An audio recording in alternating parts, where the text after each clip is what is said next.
Episode 9 Aphrodite, the power that draws the soul into harmony. Most people imagine Aphrodite as a goddess of romance, seduction, and beauty, a soft, pleasant figure emerging from the sea. But there is something about Aphrodite vastly deeper. Aphrodite is not just beauty, she is the law of attraction that governs the cosmos, the force that draws opposites together, the power that makes unity possible, and she is the magnetic center of the world. Where Hermes reveals meaning, Aphrodite reveals why things seek each other, why the cosmos is not a chaos of fragments, but a living, breathing harmony. So today we will uncover the true Aphrodite, the force that draws the soul upward from earthly beauty to celestial beauty, from desire to understanding, from the many to the one. 1. Born from the sea, motion becoming attraction. Aphrodite rises from the sea. This is not just a poetic image, it is poetic metaphysics. Remember the Poseidon episode. The sea is Poseidon's domain, the realm of becoming, the realm of emotion, of movement and turbulence, where forces collide, mix, and reshape each other. We have Aphrodite. Aphros plus diti. This ancient etymology, already given clearly by Hesiod, is the following. Aphros means foam, sea foam, froth. Aphrodite, she who is born from the foam. In the Theogony, Hesiod writes, the goddess appeared from the white foam, and for this reason they call her Aphrodite. This is not a folk etymology. This is a very ancient poetic statement of cosmogony. But what does aphros, foam, really mean philosophically? What does foam have to do with philosophy? Aphros is not simply foam. It signifies the boundaries between water and earth.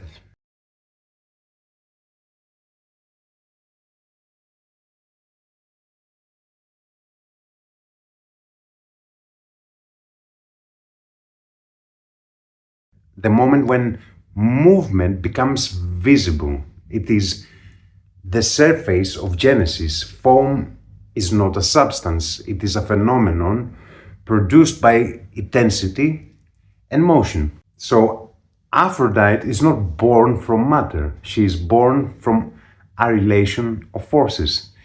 It is movement, and this movement, it is becoming attraction. So we have Poseidon, motion, turbulence, becoming, Aphrodite, Ήλξις, which means attraction, direction and attunement.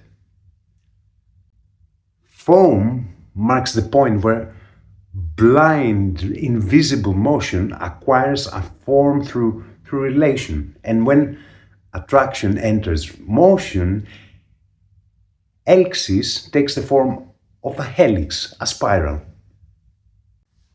Aphrodite is the first perceptible attraction of the world toward coherence, and not accidentally. In some traditions, she precedes Eros, and in Plato, she is never, of course, reduced to mere desire. She represents the moment when becoming is no longer a chaotic motion, but begins to orient itself towards unity. And from this endless motion, something great emerges. Attraction. The tendency of things to seek coherence, resonance, and unity. Aphrodite is born precisely at the moment when movement becomes direction and when chaos becomes order, when the soul begins to feel what draws it forward. So She is the first harmony that is born from the waves of becoming, from the kingdom of Poseidon, right here and now. Greek philosophy never tells you believe something, it tells you how to see. 2. The two Aphrodites, Pandeimos and Urania. In ancient philosophy, Aphrodite is twofold. Aphrodite Pandeimos. Pandeimos means pan and demos, which is crowd, people, and pan means everything, so of all the people, so to speak. And Aphrodite Pandeimos, she is the force that unites bodies. It is earthly desire, it is attraction bound to form, to pleasure, to sensation, and this is the lower gravitational pull of the soul. And Aphrodite Urania, which means sky, and it implies the cosmos, the divine connection of all things. So she's the attraction toward the intelligible, the beauty that lifts and doesn't pull down, harmony that purifies the mind, and the longing for the eternal and not the temporary. And this division is not moralistic, it is ontological. Human attraction has two directions: downward towards matter and upward towards meaning. And the entire spiral journey is the transformation of the lower attraction into the higher one. This is why Aphrodite is the mother of Eros, but not Eros, not the way people think. 3. The reversal of Aphrodite, the turning of the soul. Venus is Aphrodite in Latin, so astrologically Venus is one of the few planets that sometimes appears to move backwards. The ancients saw this as a symbol of the soul's reversal. The moment desire stops running outward toward pleasure and everyday distractions and begins to turn inward and upward toward the beautiful, the true, and the harmonious. This is what the Greeks meant by metania. In English it is pronounced metanoia, which means repentance. But it is not repentance with the meaning that the word took later on, but metanoia. It is the turning of the mind towards the higher realm.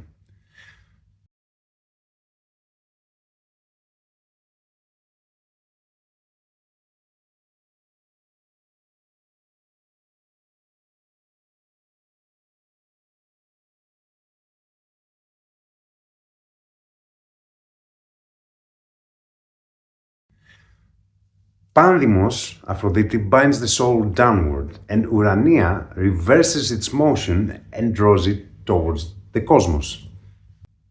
A note here, Pandeimos Aphrodite doesn't mean that it is something bad, it is something natural. The whole point in Greek philosophy is metron, measure.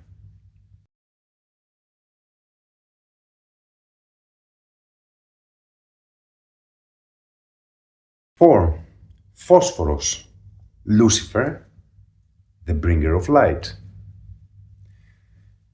When Venus rises before the sun, the Greeks called her Phosphoros, Eosphoros, which means the bringer of light. Phos means light, and phero, it is a verb, and it means to carry something, to bring. And Eos is the dawn itself. So it is the planet that announces the morning. It is the star that carries the first light of the day. Later, Latin simply translated this idea, and it became Lucifer. Lux plus fere, the one who bears the light. But fere is the same ancient verb as the Greek phero, to carry something. And lux is related to the Greek liki, the first light of dawn, and the same root gives us Lyceum, the school of Aristotle. So What did later traditions demonize? Not darkness, but the morning light itself. It is the symbol of beauty, awakening, and the upward movement of the soul. So, Lucifer was never a demon. It was the name of Aphrodite as the morning star. And here lies one of the greatest cultural inversions of history. What later tradition demonized? It was not darkness, but the symbol of dawn itself, the light that awakens the soul, the beauty that leads upward. Aphrodite, it is not temptation. Aphrodite is illumination. So, what they've managed to demonize was beauty. 5. Eros as daimon megas. We cannot speak of Aphrodite without speaking of Eros, not the cartoon figure of desire, and not the spirit of romance, and not the little angel with the wings that throws arrows at people on Valentine's Day.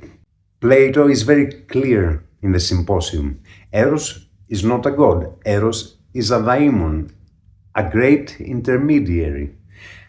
A god lacks nothing. A fool desires nothing higher. Only the person in between, neither wise nor ignorant, feels the longing for ascent.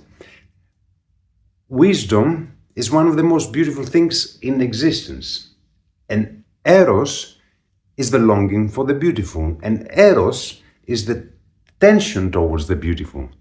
Eros is the very hunger for wisdom, and Eros is the force that moves the soul upward. Eros is the very power that drives philosophy. So Aphrodite gives the field, and Eros gives the movement. Aphrodite is attraction, and Eros is ascent. So together they form the ladder from earthly beauty to divine understanding. 6. The Greek misunderstanding. Eros, erastis, and the distortion of history. From this philosophical structure came the terms erastis, the one who shows the way and leads upward, and eromenos, the one being educated, shaped, and initiated. So this was not sexuality, it was pedagogical and philosophical initiation. The erastis was the guide, the mentor, who led the youth from the lower Aphrodite to the higher Aphrodite, from sensation to understanding, and from impulse to building character. It is exactly the process we saw in the episode of Artemis, if you remember. So, the later distortion of this relationship as sexual is a historical misunderstanding. The Greeks were describing the education of Eros, the transformation of desire into the love of truth. 7. Aphrodite as the magnetic center of the soul. Everything in the universe moves because something draws it. Stones fall, stars orbit, souls aspire. So, Aphrodite is the name the Greeks gave to the principle of attraction that operates on all levels: physical, emotional, intellectual, spiritual, absolutely all levels. She is the magnetic center that pulls the soul towards harmony. Where Hermes connects meanings, Aphrodite connects beings. When Hermes moves thought, Aphrodite moves desire, either earthly desire or higher understanding. And where Hermes reveals the logos, and remember, true or false logos, Aphrodite reveals the longing that brings that logos alive with us. The meaning of Aphrodite. So who is Aphrodite? She is not the goddess of romance, not the goddess of seduction, not the goddess of pleasure, and not the goddess of sexuality. Aphrodite is the harmony born from motion and the unity hidden within multiplicity. She is the power of attraction on every level of being and the ascent from body to soul and from soul to mind. She is the force that beautifies the world and the dawn that rises within the human heart. She is the cosmic magnet that draws all things toward the beautiful. The misunderstanding we must clear. Many modern translations render eros or Φιλότης as love.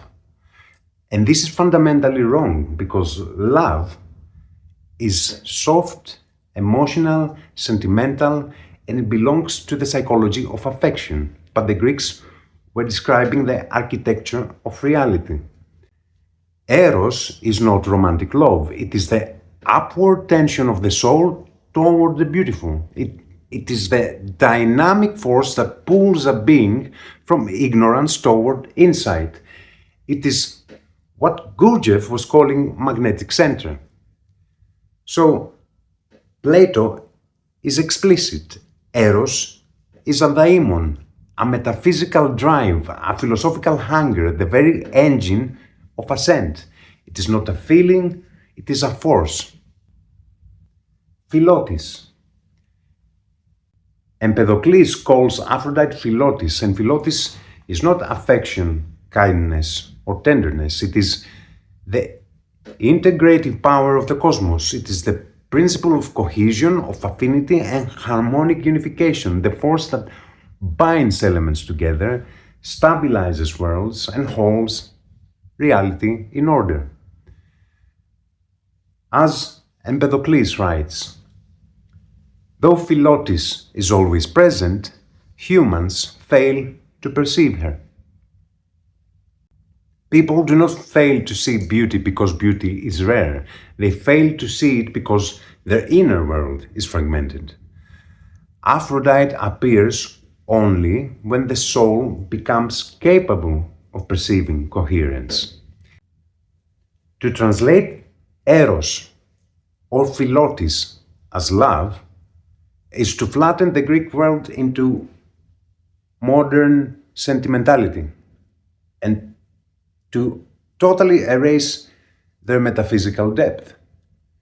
The Greeks were not speaking about emotions, they were speaking about the laws of being, the forces that bind the world and elevate the soul and make the cosmos intelligible.